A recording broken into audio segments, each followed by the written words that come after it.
ونعوذ بالله من شرور أنفسنا ومن سيئات أعمالنا. من يهدي الله فلا مضل له ومن يضلله فلا هادي له، وأشهد أن لا إله إلا الله وحده لا شريك له، وأشهد أن محمدا عبده ورسوله. أما بعد، فقد قال الله تعالى في القرآن الكريم والفرقان المجيد: يا أيها الناس اتقوا ربكم الذي خلقكم من نفس واحدة وخلق منها زوجها وبث منهما رجالا كثيرا ونساء، واتقوا الله الذي تساءلون به والأرحام إن الله كان عليكم رقيبا. صدق الله العليم. புகழ் அனைத்தும் அண்ட சராசரங்களை படைத்தாளுகிற அகில நாயகனாகிய எல்லாம் வல்ல அல்லாஹ் ஒருவனுக்கே உரியது என்று அல்ஹம்துலில்லாஹ் அவனை போற்றி புகழ்ந்தவனாக, எல்லாம் வல்ல அல்லாஹ்விடத்திலே நம் அனைவருக்காகவும் துஆ செய்தவனாகவும், அல்லாஹுடைய அன்பையும் அருளினையும் மறுமையில் கிடைக்கிற அளப்பரிய பரிசுகளையும் எம்பெருமானார் நபியல் நாயகம் ஸல்லல்லாஹு அலைஹி வஸல்லம் அவர்கள் மீதும், அவர்களை பின்பற்றி வாழ்ந்த சத்திய சஹாபாக்கள், சஹாபிய பெண்மணிகள், தாபியன்கள், தபா தாபியன்கள், அல்லாஹுடைய தூதரின் சொல் செயல் அங்கீகாரத்தின் அடிப்படையிலே வாழ்ந்த அந்த சத்திய மார்க்கத்தை கொண்டு சேர்ப்பதற்காக அரும்பாடுபட்ட இமாம்கள், மார்க்கத்திற்காக அரும்பாடுபட்டவர்கள், இன்று வரை அல்லாஹுடைய தூதரின் வழியிலே வாழ்ந்து கொண்டிருப்பவர்கள், வாழவிருப்பவர்கள், குறிப்பாக இந்த ஜும்மாவுடைய தொழுகைக்காக அல்லாஹுடைய நன்மையை எதிர்பார்ப்பவர்களாக இங்கே அமர்ந்திருக்கிற நம் அனைவர் மீதும் உண்டாகட்டுமாக என்று இறைவனிடத்திலே கூடுதலாக கையேந்தியவனாக இந்த உரையினை ஆரம்பம் செய்கின்றேன். பெரும் மதிப்பிற்கும் மரியாதைக்கும் உரிய அருமை சகோதர சகோதரிகளே, திருமறை குர்ஆன் நமக்கு ஒரு அழகான உணர்வு ஒன்றை கற்றுத்தருகிறது. திருக்குர்ஆன்ல சூரா அல் ஆதியாத் என்று ஒரு அத்தியாயம் இருக்கிறது. அந்த அத்தியாயத்திற்கு மட்டும் விளக்கம் தர வேண்டும் என்றாலே 2-3 ஜும்மாக்கள் நமக்கு தேவைப்படும். நான் சுருக்கமாக நம்முடைய தலைப்புக்கு ஏற்ப அதை ஏற்படுத்திக் கொள்கிறேன். சூரா அல் ஆதியாத்ல நம்ம எல்லாருக்கும் தெரிஞ்ச சூறாவை கூட இருக்கலாம். வல் ஆதியாத்தி லப்ஹா ஃபல் மூரியாத்தி கத்ஹா ஃபல் முகீராத்தி சுப்ஹா ஃபஅஸர்ன பிஹி நக்ஆ ஃபவஸத்ன பிஹி ஜம்ஆ. அல்லாஹ் சொல்றான், அதிகாலையில் மூச்சிரைத்து வேகமாக ஓடி புழுதியை கிளப்பி, அந்த புழுதி கிளப்புகிற அந்த வேகத்திலே நெருப்பு பிளம்புகளை பீறிவிட்டு எதிரிகளை பிளந்து செல்லக்கூடிய ஒரு உயிரினத்தின் மீது சத்தியமாக. நேரட்டா ஒரு வார்த்தையை சொல்லலாம், அந்த வார்த்தையில அதனுடைய பெயரை சொல்லிடாம அதனுடைய தன்மைகளை விவரிக்கிறான். இந்த உயிரினத்தின் மீது சத்தியமாக, இன்னல் இன்சான லிரப்பிஹி லகனூத், மனிதன் தன்னுடைய இறைவனுக்கு நன்றி கெட்டவனாக இருக்கிறார். அதற்கு அலா தாலிகல ஷஹீத், அவனே அதற்கு சாட்சியும் கூட. எப்படி அவன் இறைவனுக்கு நன்றி கெட்டவனாக இருக்கிறான் என்றால், செல்வத்தை அதிகம் அவன் நேசிக்கிறான். இந்த உலகத்தில் கிடைக்கிற அற்ப இன்பங்களைத்தான் அவன் நேசிக்கிறான், வறுமையை விட்டுறான். அப்ப இந்த சூரா நமக்கு மிகப்பெரிய பாடத்தை கற்றுத் தருகிறது. அல்லாஹ் குதிரையை சொல்றான். குதிரையை எதுக்காக சொல்றான்? அந்த குதிரைக்கு தன்னுடைய எஜமான் போடுகிற கொல்லுக்கும் புல்லுக்கும் அதை உண்டு விட்டு அந்த குதிரை எஜமானுக்கு விசுவாசமா இருக்கு. எப்ப கூப்பிட்டாலும் எஜமானுக்காக ஓடுது, ஓய்வு எடுக்காது. ஒரு போர்க்களத்துக்கு போயிட்டு வந்து உடனே அழைத்தால் கூட அந்த குதிரை அடிப்பில் நிற்கும். அப்ப அந்த அளவுக்கு ஒரு உயிரினத்திற்கு, 5 அறிவு படைத்த ஒரு உயிரினத்திற்கு எஜமானுக்கு செய்கிற அந்த நன்றி விசுவாச உணர்வு இருக்கிறது. ஆனால் மனிதனுக்கு இல்லையே. அதுதான் அல்லாஹ் சொல்றான், மனுஷனுக்கு இல்லையே. ஏன்? பகுத்தறிவை படைத்ததன் காரணத்தினால் இவனுடைய உள்ளம் எதை விரும்புகிறது? பொருளாதாரம், உலகத்தினுடைய இன்பங்கள், உலகத்தினுடைய கவர்ச்சிகள். உலகத்துல நான் பெரியவன், நான் நல்ல சேஃபா வாழணும், நான் என்ன பாதுகாத்துக்கணும், இவற்றால் இவன் படைத்தவனை மறந்து விட்டான். அதற்கான உதாரணங்களோடு தான் நான் சும்மா ஒப்பிட்டு காட்ட போறேன். அருமை சகோதர சகோதரிகளே, ஒரு விஷயத்தை நாம யோசிச்சு பார்க்கணும். நாம் எல்லாம் நேர் வழி பெற்றிருக்கிறோம் இறைவனுடைய உதவியால். சிறுக்கிலிருந்து மீண்டிருக்கிறோம். அந்த பண்பு இல்லாத ஒரு ஊராக வளர்ந்திருக்கிறோம். இப்ப எவ்வளவு பெரிய அருட்கொடை! இதுவே நாம சிறுக்குல வாழ்ந்திருந்தால் கல்லையோ மண்ணையோ இறந்த சமாதிகளையோ வழிபடக்கூடியவர்களாக இருந்திருந்தால், ஏதோ அல்லாஹ் நமக்கு முஸ்லிம்களாக ஒரு நேர்வழியை கொடுத்துட்டா, திருமறை குர்ஆனை படிக்கிற, கேட்கிற, புரிந்து கொள்கிற அறிவை வழங்கி இருக்கிறான். குர்ஆன் சுன்னா அடிப்படையில மார்க்கத்தை கேட்கிற சூழ்நிலைகளை உருவாக்கி தந்திருக்கிறான். மாறான ஒரு மனநிலையை, வாழ்க்கை முறையை நமக்கு கொடுத்திருந்தால், சோதனைகள் மனிதனுக்கு ரெண்டு விதத்தில் வரும். நேர்வழி பெற்றவர்கள் வழிகேட்டின்பால் செல்வதற்கான வாசல்கள் எல்லாம் திறந்து விடப்படும். நேர்வழி பெற்றவனுக்கு சோதனை என்ன? கடுமையான நெருக்கடி வரும், மார்க்கத்தை விட்டு தடம் புரள்ற மாதிரி சூழல்கள் வரும். அதே நேரத்துல நேர்வழி பெறாதவர்களுக்கு சில வாய்ப்புகளும் வழங்கப்படும். அவன் திருந்துறதுக்கு, புரிஞ்சுக்கிறதுக்கு, விளங்குறதுக்கு, அதை அவன் பயன்படுத்தினால் நேர்வழியில் வந்து விடலாம். அப்ப நமக்கு அல்லாஹ் நேர்வழியை கொடுத்திருக்கிறான். நமக்கு வழிகேட்ட கொடுத்திருந்தா சிந்திச்சு வந்திருப்போமா இல்லையான்றே தெரியாது. அதே நிலையில் மரணித்திருந்தால், இணை வைத்தவர்களாக, சிலையை வழிபட்டவர்களாக, இறந்தவர்களை, சமாதிகளை வழிபட்டவர்களாக நாம் மரணித்திருந்தால் நம்முடைய மறுமை ஆகிரத்துடைய நிலை என்ன? என் காசோ பணமோ பகட்டோ சொந்தமோ பந்தமோ அல்லாஹ்விடத்துல எனக்காக சிபாரிசு செய்யுமா? பரிந்துரை செய்யுமா? யாராவது பேச முடியுமா? சுட்டரிக்கிற நரகத்தில் தானே நீங்களும் நானும் பிறந்திருப்போம். நம்முடைய பெற்றோர்களும் உறவினர்களும் புத்தர்களும் பிறந்திருப்பார்கள். இந்த ஊருக்கு அல்லாஹ் நேர்வழியை, ஹிதாயத்தை வழங்கவில்லை என்றால் இந்த ஊரின் நிலை என்ன? ஆடல், பாடல், கொண்டாட்டம், கச்சேரி, சினிமா, கூத்தாட்டம். இப்போ இருக்கின்றது வேற. நேர்வழி கிடைக்காமல் இருந்திருந்தால் அப்படி தலைகீழாக புரட்டப்பட்டிருக்குமா இல்லையா? அப்ப இந்த நன்றி உணர்வு நம்ம இடத்துல இல்லை. அல்லாஹ் நமக்கு ஹிதாயத்தை வழங்கி இருக்கிறானே, இதை நாம் கடைபிடிப்பதோடு மட்டுமல்லாமல் அடுத்த தலைமுறைக்கு கொண்டு போய் சேர்த்திருக்கிறோமா? இப்ப இருக்கிற பெரியவர்கள் எல்லாம் இல்லை என்றால் அடுத்த தலைமுறையின் இடத்துல மார்க்கத்தின் நிலைப்பாடு என்ன? ஏதோ நம்மள சில பேருக்கு ஒரு 5 ஜூஸோ 6 ஜூஸோ மனப்பாடம் பண்ணவங்க இருக்கிறீங்க, ஆள் இல்லைன்னா தொலை வைக்கிறீங்க, ஏதோ ஒரு காலம் கடந்துருச்சு. இன்னைக்கு இருக்கிற இளம் தலைமுறையினர் இடத்துல 2 ஜுசுக்கு மேல 3 ஜுசுக்கு மேல படிச்ச மக்தம் மதரசா மாணவர்கள் இருக்கிறாங்களா? மார்க்கத்தை கற்றறிந்த நம்முடைய பிள்ளைகள் இருக்கிறார்களா? இத்தனை ஆண்டு காலமாக மார்க்கத்தை போதிக்கிறோம், ஏகத்துவத்தை பின்பற்றிக் கொண்டிருக்கிறோம். நம்ம ஊரினுடைய நிலையை உணர்ந்து பேசுகிற வகையில எத்தனை உலமாக்கள், மார்க்க அறிஞர்கள் இருக்கிறார்கள். அல்லாஹ் கேள்வி கேட்க மாட்டானா? இது குறித்து அல்லாஹ் விசாரிக்க மாட்டானா? ஏனென்றால் அதற்கு அல்லாஹ்வே பதில் தருகிறான். ஏன் தெரியுமா அந்த நிலை? அல்லாஹ் சொல்றான், زُيِّنَ لِلنَّاسِ حُبُّ الشَّهَوَاتِ مِنَ النِّسَاءِ وَالْبَنِينَ وَالْقَنَاطِيرِ الْمُنْقَطِرَةِ مِنَ الذَّهَبِ وَالْفِضَّةِ. ஏன் தெரியுமா? மனிதர்களுக்கு தங்க வெள்ளி குவியல்கள் மீதும், செல்வங்கள் மீதும், குழந்தைகள் மீதும், உலகத்தில் இருக்கிற ஆசாபாசங்கள் மீதும் தான் கவர்ச்சிகள் அதிகமாக்கப்பட்டிருக்கிறது. திருமறை குர்ஆன் சொல்லுது. அடுத்த அல்லாஹ் அப்படியே கண்டிப்பா சொல்றான், வல் கைலுல் முஸவ்வமத்தி வல் அன்ஆம் வல் ஹர்ஸ். ஆடு மாடுகள், குதிரைகள், கால்நடைகள், நிலங்களை வாங்கி போடுவது, இவைதான் இவனுக்கு கவர்ச்சியாக்கப்பட்டிருக்கிறது. அடுத்து சொல்றான், தாலிக மத்தாஉல் ஹயாத்துத் துன்யா. இவையெல்லாம் இந்த உலக வாழ்க்கையின் அற்ப பொருட்கள், சோதனை பொருட்கள். இவை உங்களை ஒருபோதும் பாதுகாத்துவிடாது. வல்லாஹு இன்தஹு ஹுஸ்னுல் மஆப். அல்லாஹ்விடத்தில் தான் சிறந்த தங்குமிடம் இருக்கிறது. இந்த குழந்தை செல்வமோ, காசோ, பணமோ, பெண்ணோ, பொருளோ எதுவும் உங்களை இந்த உலகத்தில் நிலைத்திருக்க செய்யாது.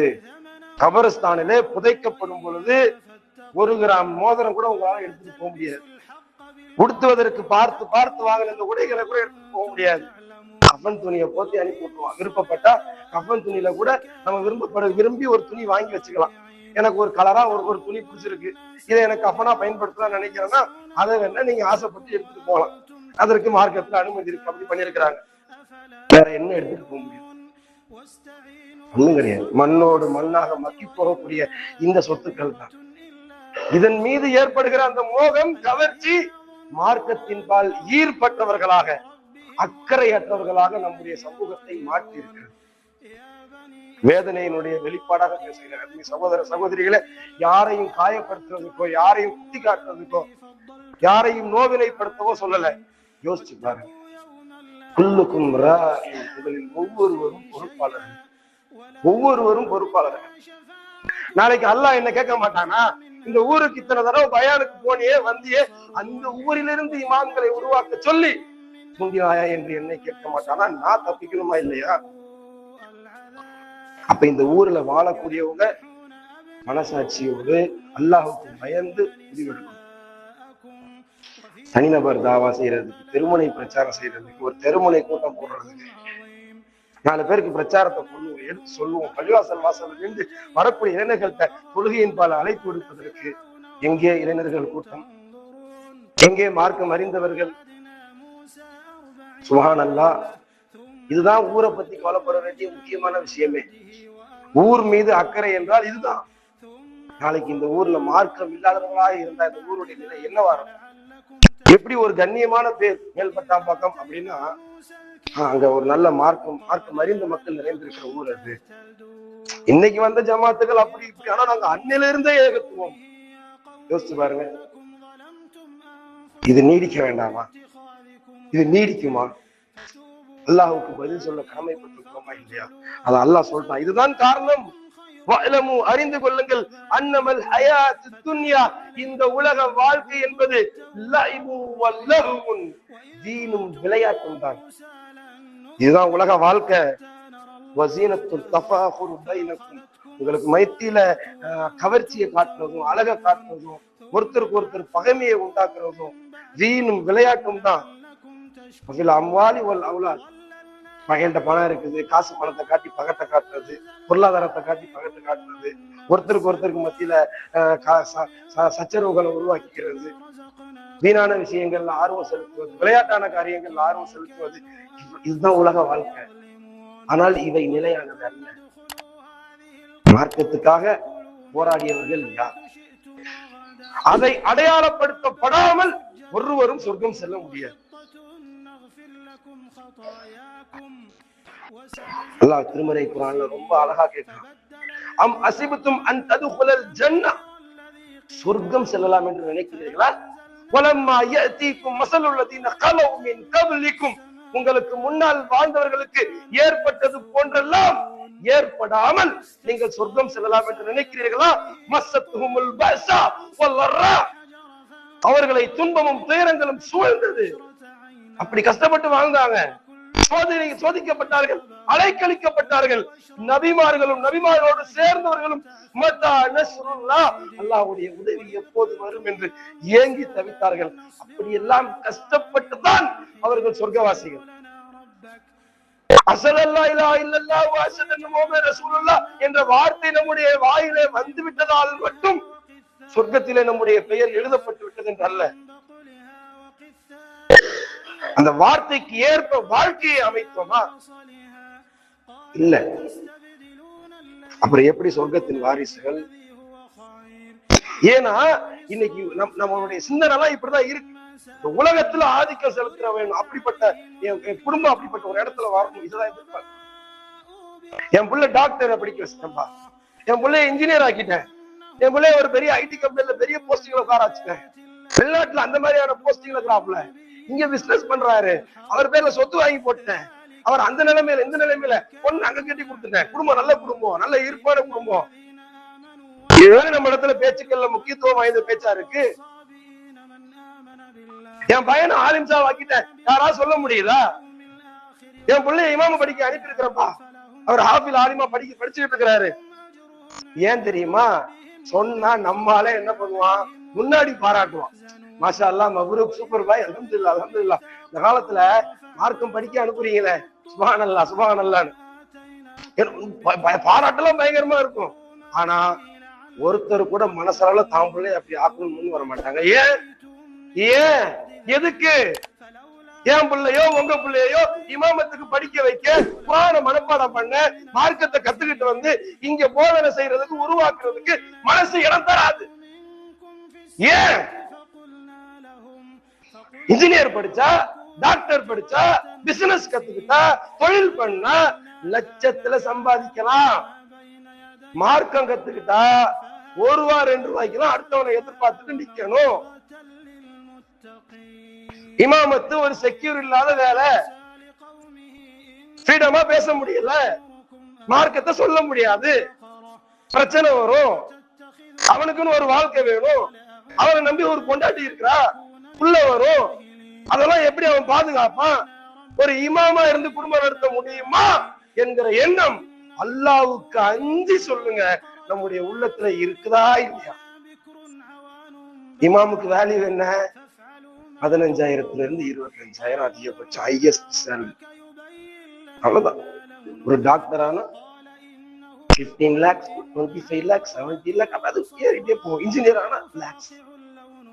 அப்ப லட்சங்களை போறதா நம்முடைய லட்சியமே தவிர இது இல்லையே. யதார்த்தமா அதுதானங்க காரணம். என் பிள்ளையனா ஆலிம்கோ ஆஃபில்கோ படிக்க வைக்காததுக்கு உண்மையான காரணமாக இதை தவிர வேற என்ன இருக்க முடியும்?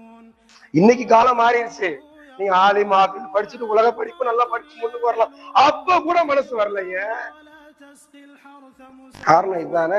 மனதார ஒரு சில விஷயங்களை நம்ம சொல்ல முடியும், இது நாமளே யோசிச்சு பார்க்கணும். இந்த ஊர்ல இந்த ஊரை பத்தி உணர்ந்து, இங்க இருந்து ஒருத்தன் கஷ்டப்பட்டு உணர்ந்து மார்க்கத்தை படிச்சு அவனுக்கு பொருளாதார சுமை இல்லாத ஒரு ஆளா அவன் இருந்தானா, இமாமத்தினாலே ஏழைப்பாள வீட்டுல இருந்தா போகணும். சோத்துக்கு வழி இல்லாதவன், கஷ்டப்படுறவன், படிப்பறிவு இல்லாதவன், இவன் தான் போகணுன்ற மாதிரி ஆக்கி வச்சிருக்கிறாங்க. நல்ல படிச்ச பணக்கார குடும்பத்துல இருந்தெல்லாம் போறதில்லை. ஆனா உண்மை என்ன தெரியுமா? அப்படிப்பட்ட இடத்திலிருந்து ஒருவன் சென்று மார்க்கத்தை கற்று வந்தால் நெஞ்சுறுதியோட அவன் மார்க்கத்தை சொல்லுவான். நான் இத சொன்ன நீ என்ன வேலை விட்டு தூக்குவேன்னா எனக்கு அதெல்லாம் அவசியம் இல்லப்பா, நான் அல்லாஹ்வுக்கு மட்டும்தான் பயப்படுவேன். ஏன் பினான்சியல் பிரச்சனை அவனுக்கு இல்லை. யோசிச்சு பாருங்க. அப்ப இந்த மார்க்கத்தை சொல்லக்கூடிய உறுதியை எது தரும்னா பொருளாதாரம் தான் நிர்ணயிக்குது. அதனாலதான் நம்ம ஆளுங்க மார்க்கம் கற்பதற்கு பிள்ளைகளை முன்னிறுத்துவது இல்லை. ஏன்? நான் தான் மக்தப் மதரசால படிக்க வைக்கிறேனே, ஓதுறானே, படிக்கிறானே. அந்த மக்தப் மதரசால படிக்கிறது ஓதுறதுதான் அவன் தொழுகிறதுக்கு, அவன் பிள்ளைங்களுக்கு கத்துக் கொடுக்கிறதுக்கு, அவன் ஒரு அனலைஸ் பண்ணிக்கிறதுக்கு. மக்களுக்கு சொல்லக்கூடிய இடத்துக்கு அவன் வர முடியுமா? வந்தா அல்ஹம்துலில்லாஹ் மாத்திக்க. யோசிச்சு பாருங்க. நான் மீண்டும் சொல்கிறேன், யாரையும் காயப்படுத்துறதுக்கு இல்லை. ஆனா இதுதான் நெசம், இதுதான் உண்மை. ஆலிம் சாக்களுக்கு மதிப்பு இல்லை. அதனாலதான் என்னமோ தெரியல, அன்னைக்கு ஆரம்ப காலத்துல மார்க்கம் படிச்சுட்டு வந்தவங்க எல்லாம் அது ஒரு பயத்தோடய வச்சிருப்பாங்க. இமாம் எதிர்த்து பேசக்கூடாது, இமாம் சொன்னா கரெக்டா தான் இருக்கும், அவர் 10 வீட்டுக்கு போய் ஓதிட்டு வரட்டும், இங்க போயிட்டு வரட்டும், அங்க போயிட்டு வரட்டும், அவருக்கு ஒரு வருமானத்துக்கான வாய்ப்புகளை கொடுப்போம். அருமை சகோதர சகோதரிகளே, நமது ஊர்ல மார்க்கம் அடுத்த கட்டத்தை அடைய வேண்டும் என்றால் இங்கிருந்து உலமாக்கள் உருவாக்கப்பட வேண்டும். அதற்கான முயற்சியை அல்லாஹ்வுக்காக ஜும்மாவுல கையில் எடுங்க, அல்லாஹ்ட்ட கேளுங்க. பெற்றோர்களே யோசித்து பாருங்கள். நபிகள் நாயகம் ஸல்லல்லாஹு அலைஹி வஸல்லம் சொல்கிறார்கள், ஊரார் என்ன வேணா சொல்லட்டும், உலகத்தார் என்ன வேணா சொல்லட்டும், ரசூலுல்லாஹ் சொல்றாங்க, ஹைருக்கும் உங்களில் சிறந்தவர் யார் தெரியுமா? மன் தஅல்லமல் குர்ஆன வ அல்லம, யார் குர்ஆனை தானும் கற்று பிறருக்கு கற்றுத் தருகிறாரோ அவர் தான் உங்களிலே சிறந்தவர். ஜும்மால பேசுறதுக்கோ ஏதோ பயான்ல பேசுறதுக்காக மட்டும் இந்த ஹதீஸை எடுத்துக்காதீங்க. யோசிச்சு பாருங்க. இதை உணர்ந்தவர்கள் தான் அந்த 70 காரிகள் குர்ஆனை மனப்பாடம் பண்ணி இரவு பகலாக மக்களுக்கு மார்க்கத்தை சொல்லி கொடுத்தாங்க. அவங்க உலகத்துல பெருசா எதையும் எதிர்பார்க்கல. பகல்ல அவங்க என்ன பண்ணுவாங்க? ரொம்ப தூரம் போய் தண்ணி எடுத்துட்டு வருவாங்க, விறகு வெட்டுவாங்க, அந்த விறகு கொண்டு வைப்பாங்க, அந்த காசை கொண்டு வந்து திண்ணை தோழர்களுக்கு கொடுப்பாங்க, ஏழைங்களுக்கு கொடுப்பாங்க, ஏதோ அவங்க சாப்பாட்டுக்கு எடுத்துப்பாங்க. இரவு நேரத்துல குர்ஆனை கற்றுக் கொடுப்பார்கள். தாரசுன் அதை பாடமாக நடத்துவார்கள், விளக்கம் கொடுப்பாங்க. இப்படி அவங்களுடைய வாழ்க்கையை ஓட்டினாங்க. அப்படிப்பட்டவர்களைத்தான் அழைப்பு பணிக்காக அழைத்து செல்லும் பொழுது செல்லுகிற வழியிலே அவர்களை கொன்று விடுகிறார்கள். அவ்வளவு பெரும் ஷஹீதாகிறார்கள். அதிலே ஒரு சஹாபி சொல்கிறார், அவருடைய முதுகிலே குத்தப்பட்ட அந்த வாள், முதுகிலே குத்தப்பட்ட அந்த கத்தி முன்புறமாக வெளியே வருகிறது. அப்ப அவர் சொல்றாரு, காபத்துல்லாவுடைய இறைவன் மீது சத்தியம் என்று சொல்கிறேன், இப்பொழுது தான் நான் வெற்றி பெற்றிருக்கிறேன். காசு பணத்தை வச்சு சொல்லல, பதவி அந்தஸ்தை வச்சு சொல்லல, மார்க்கத்தை கற்றிருக்கிறேன், அதனால் என்னை விலை மதிப்புள்ளவனாக பார்த்திருக்கிறார்கள், கடத்தி இருக்கிறார்கள், ஏமாற்றி இருக்கிறார்கள் என்று இதோ கொண்டிருக்கிறார்கள்.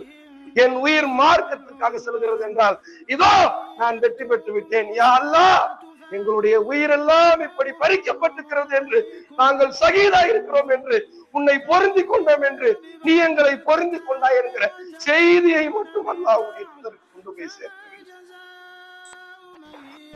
குர்ஆனை கற்றவர்கள், வாழ்க்கையை அர்ப்பணித்தவர்கள். பேசும்போது நமக்கு மனசு கஷ்டமா இருக்கு, இப்படி தியாகம் பண்ணாங்களான். ஆனால் அந்த தியாகத்தை பண்றதுல 1000 பேர் இருந்தாலும் 1000த்துல ஒரு குடும்பம் கூட முன் வரலன்னா அப்ப அந்த தியாகத்தை நம்ம மதிக்கிறோம்னு அர்த்தமா, இல்ல அப்படியே பார்த்துட்டு கடந்து போறோம்னு அர்த்தமா? அதைத்தான் அல்லாஹ் கேட்கிறான். அந்த குதிரையை பாருப்பா, அது எவ்வளவு நன்றி விசுவாசமா இருக்குது, உனக்கு இவ்வளவு சிந்திக்கிற அறிவை கொடுத்து, வாழுற இடத்தை கொடுத்து, இதாயத்தை கொடுத்து, நேர்வழியை கொடுத்து, எல்லாம் செஞ்சிருந்து கூட நன்றி கெட்டவனா இருக்கிறாயே. உலக விஷயத்துல மட்டுமே மூழ்கி இருக்கிறோமே, இதாயத்தை நம்ம ஊர்ல நிலைப்படுத்தணும், அடுத்தவங்களுக்கு கொண்டு போகணுன்ற உணர்வு இல்லாமல் இருக்கிறோமே. அதைத்தான் அல்லாஹ் கேட்கிறான். இன்னல்லாஹ லா யன்துரு இலா சுவரிக்கும் வ அம்வாலிக்கும், உங்களுடைய பணத்தையோ முக தோற்றத்தையோ உடல் தோற்றத்தையோ அல்லாஹ் ஒருபோதும் பார்க்க மாட்டான். வலாகின் யன்துரு இலா குலூபிக்கும் வ அமாலிக்கும், உங்களுடைய உள்ளத்தையும் நீங்கள் செய்கிற இபாதத்துகளையும் தான், அமல்களையும் தான் அல்லாஹ் பார்ப்பான். ஊர் பார்வையில நம்ம புள்ள வசந்து நிக்கணும், ஊர் பார்வையில நம்ம உயர்ந்திருக்கணும் என்பது நம்முடைய எண்ணமா? அல்லாஹ்வுடைய திருப்தியை பெற வேண்டும் என்பது நம்முடைய எண்ணமா? யோசிச்சு பார்த்துங்க. அல்லாஹ் நம்முடைய சமூகத்தை பாதுகாக்க வேண்டும். ஊரினுடைய நிலை என்னுடைய உள்ளத்துல பட்டதை சொல்லி இருக்கிறேன். ஏனென்றால் பயானுக்கு வர்றதுனால எனக்கு என்ன ஒண்ணும் கிடையாது. ஒரு 1/2 நாள் அது அல்லாஹ்வுடைய நன்மையா கிரெடிட் ஆகும். போக்குவரத்துக்கு வந்துட்டு போறதுக்கு பெட்ரோல் காசை வாங்கிட்டு போயிருவேன். ஒரு 1/2 நாள் என்னுடைய வியாபாரத்தை விட்டுட்டு வரோம். அது நன்மைக்காக, வறுமைக்காக. எத்தனை வருஷம் வர முடியும்? எனக்கு ஒரு உடம்பு முடியல, இன்னொரு தாய், இப்படி தாயின்னு நம்ம போவோம். இமாமத்துக்கு எங்க இருந்தோ ஆட்களை கூட்டு வருவோம். ஆனா ஒரு விஷயத்தை உணர்ந்துக்கணும், நான் வரத குறை சொல்லல, இமாம்களை வைக்கிறத குறை சொல்லல. இந்த ஊரினுடைய விஷயத்த உணர்ந்து உணர்ச்சி வசத்தோடு தியாக மனப்பான்மையோடு செய்யறதுக்கு ஒரு ஆள் வேணும்னா அவன் இந்த ஊருக்காரத்தால முடியும். நம்ம ஊர் பசங்க அப்படி மைக்க பிடிச்சி சும்மா பயான்ல ஏறி நின்று பேசும்பொழுது அவன் என்ன உணர்வோட பேசுவான்?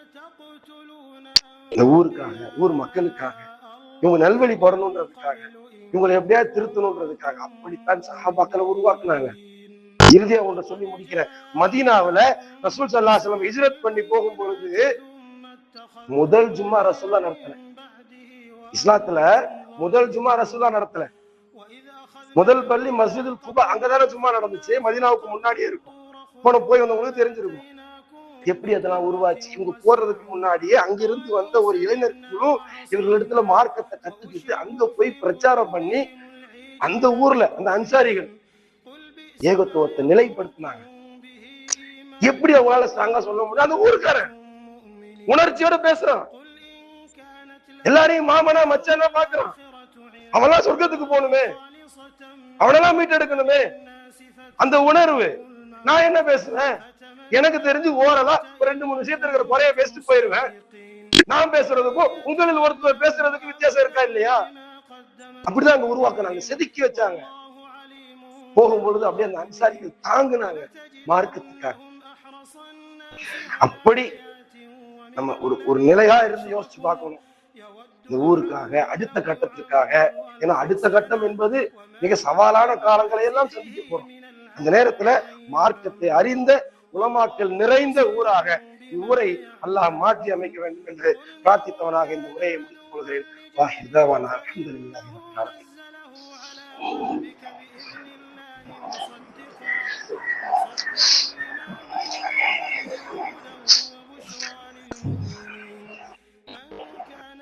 அன்பு சகோதர சகோதரிகளே, திருமறை குர்ஆன் ஒரு துவாவை நமக்கு கற்றுத்தருகிறது. அந்த துவாவை அதிகம் அதிகம் நாம் செய்ய வேண்டும். ரப்பனா, எங்களுடைய இறைவா, லா துஸிர் குலூபனா, எங்களுடைய உள்ளங்களை தடம் பொருள செய்து விடாது, பஅத இத் ஹதைதனா, நேர்வழி பெற்ற பிறகு. கவனிக்க வேண்டிய விஷயம் என்னன்னா, நேர்வழி பெற்ற பிறகு எங்களுடைய உள்ளத்தை தடம் பொருள செய்து விடாது. வஹப் லனா மின் லதுன்க ரஹ்மத்தன் இன்னக அன்தல் வஹ்ஹாப். அன்பு சகோதர சகோதரிகளே, நேர்வழி அடைந்தவர்கள் என்றாலே நமக்கே தெரியாம ஒரு விதமான இருமாப்பு நம்முடைய ரத்தத்துல ஊறுது. நம்ம தர்காவுக்கு போறது இல்ல, தாயத்தகர் கட்டுறதுல நம்மளாம் கரெக்டா வாழ்ந்துட்டு போகிறோம். நமக்கு என்ன சொல்லுறோம் கொள்றோம், நம்ம எப்படிப்பட்ட ஒரு இதாக வாழ்றோம். இந்த அலட்சியம் நம்மை ஒரு தவறான ஒரு பாதையின் பால் கொண்டு செல்கிறது. அதாவது இஸ்லாம் என்பது ஒரு இலக்கை நோக்கி செல்கிற ஒரு ரயில் மாதிரி நினைச்சிருக்கீங்க. ஒரு உதாரணத்துக்கு, அந்த ட்ரெயின்ல நிறைய பேர் போறாங்க. அது வர நேரத்துல நம்மளும் அதுல போனாதான் இலக்கை போய் அடைய முடியும். இஸ்லாம் போய் சேர வேண்டியது சேர்ந்துரும். நமக்காகலாம் ரொம்ப நேரம்லாம் நிக்காது அந்த ஸ்டேஷன்ல. அந்த டைமை ஃபாலோ பண்ணி கரெக்டான டைம்ல போய் நானும் இந்த இஸ்லாத்தை கொண்டு போய் சேர்க்கிறதுல ஒரு ஆளா இல்லையான்னு நாம தான் நம்மள முடிவு பண்ணிக்கணும். நீங்க இஸ்லாத்தை சொல்லாதனால, நான் மார்க்கத்தை சொல்லாதனால, என் பிள்ளைய நான் அதுக்கு தயார்படுத்தாதனால மார்க்கத்துக்கு எந்த இழப்பும் கிடையாது, நமக்கு தான் இழப்பு. மார்க்கம் வளருவது வளர்ந்து கொண்டுதான் இருக்கு, எவனாலையும் அழிக்க முடியாது. அந்த மார்க்கத்தை கொண்டு சேர்ப்பதுல அல்லாஹ்வுடைய பாதையில் போராடுகிறார்களே, தன்னை அர்ப்பணிக்கிறார்களே. அல்லாஹ் ஈசா நபி அவர்கள் கேட்பாங்களே, மன் அன்சாரி இலல்லாஹ், அல்லாஹ்வுக்காக எனக்கு உதவி செய்யக்கூடிய உதவியாளர்கள் யாராவது இருக்கிறீர்களா? ஆலு நஹ்னு அன்சாருல்லாஹ், நாங்கள் அல்லாஹ்வின் உதவியாளர்கள் வந்தாங்களே. அந்த மாதிரி அல்லாஹ்வின் உதவியாளர்களா நீ வா நீ வா அல்லாஹ் செலக்ட் பண்ணிலாம் கூப்பிடல, பொதுவான அழைப்பு கொடுக்கிறான். இந்த மார்க்கத்திற்காக உதவியாளர்களாக நாம் பயணிக்க இருக்கிறோமா இல்லையா? மார்க்கம் சென்று அடைந்து விடும். நம்மளை நாம பக்குவப்படுத்திக்கிட்டு தயார்படுத்திக்கிட்டு அதை பயன்படுத்திக்கிறோம்னா இழப்பு நமக்கு தான். கொடுக்கப்பட்ட ஹிதாயத் நம்மை விட்டு திரும்ப பிடுங்கவும் படலாம். எத்தனையோ பேர் ஹிதாயத்துக்கு வந்து வழிகேட்டுல போய் இறந்தவங்களும் இருக்கிறாங்க, வழிகேட்டுக்கு போய் இறந்தவங்களும் இருக்கிறாங்க. அப்ப நமக்கு அல்லாஹ் நேர்வழியை கொடுத்திருக்கானா, இறைவா எங்களுடைய உள்ளங்களை தடம் பொருள் செய்து விடாது. ரப்பனா லா துஸிக் குலூபனா பஅத இத் ஹதைதனா வஹப் லனா மின் லதுன்க ரஹ்மா. அல்லாஹ்விடத்தில் அதிகமாக பிரார்த்திக்கக்கூடிய நன்மக்களாக அல்லாஹ் உங்களையும் என்னையும் ஆக்கி அருள் புரிவானாக. வாஹிர் தாவானா அல்ஹம்துலில்லாஹி ரப்பில் ஆலமீன். அஸ்ஸலாமு அலைக்கும் வரஹ்மத்துல்லாஹ்.